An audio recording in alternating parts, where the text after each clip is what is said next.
আমাদের নিয়োগ প্রক্রিয়া নিয়ে আপনারা জানেন এত কেস হয়েছে যে শেষ পর্যন্ত বিষয়টি আসলে কোন জায়গায় দাঁড়িয়ে আছে সে বিষয়টি বোঝা অনেক সময় কঠিন হয়ে যায়। আমার দপ্তর সব দিক বিবেচনা করে এসএসসির আইন,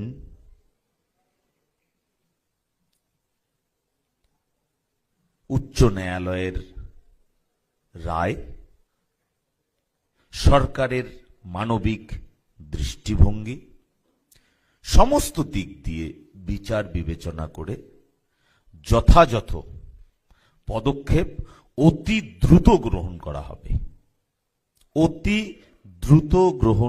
হবে। আমি এই সম্মেলনের মাঝখান থেকেই সকলকে আমি জানাতে চাই যে 2016-র SLST, group C, group D, 2025-এর এসএলএসটি, এই সমস্ত বিষয়ে আমার এবং আমাদের খুব ভালোভাবে জানা আছে। আপনাদের অনুরোধ করছি পুনরায় এই বিষয় নিয়ে আমার সঙ্গে সাক্ষাৎ, আমার ফোনে বড় বড় মেসেজ, আমার মেইলে অজস্র মেইল আর করবেন না, এই অনুরোধটুকু রাখছি। বিষয়গুলো আমাদের পুরো জানা, কারণ এই বিষয়টি আমার সামনে এখন সবচেয়ে বড় একটি দরজা। এই দরজাটা ভেদ না করলে আমি এর পরের ঘরে আমি যেতে পারছি না, এটাকে আমার ভেদ করতেই হবে। তো সেই কারণে এই দরজা খোলার জন্য আমরা নিরন্তর প্রয়াস করে যাচ্ছি।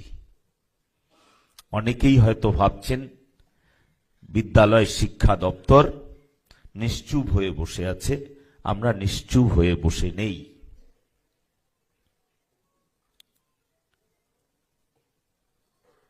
আমাদের দপ্তর সমস্ত দিক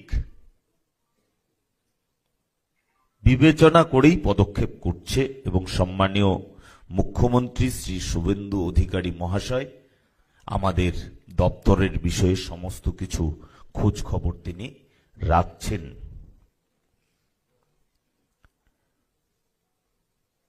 আমাদের এই সরকার মানবিক দৃষ্টিভঙ্গি নিয়ে চাকুরির বয়স 5 বছরের জন্য বাড়িয়েছেন বা একটা শিথিলতা দিয়েছেন, এক্সটেনশন দিয়েছে। যারা সেই বয়সের আছেন, যারা এখনো এসএসসি বসতে পারেননি বা হয়তো বা 15-20 বছর আগে একবার বসেছেন তারপরে আর সুযোগ পাননি, তাদের সকলের কাছে আমার আবেদন, আপনারা পুনরায় প্রস্তুতি নিন। এই দরজা ভেদ করার পরেই পরবর্তী দরজার জন্য আমরা পরীক্ষার দরজা সকলের জন্য খুলে দেব এবং আপনাদের আমি নিশ্চিতভাবে বলতে পারি আমাদের এই সরকার জনগণের আশীর্বাদে প্রতিষ্ঠিত হয়েছে। এই সরকার চাকুরি বিক্রি করবে না।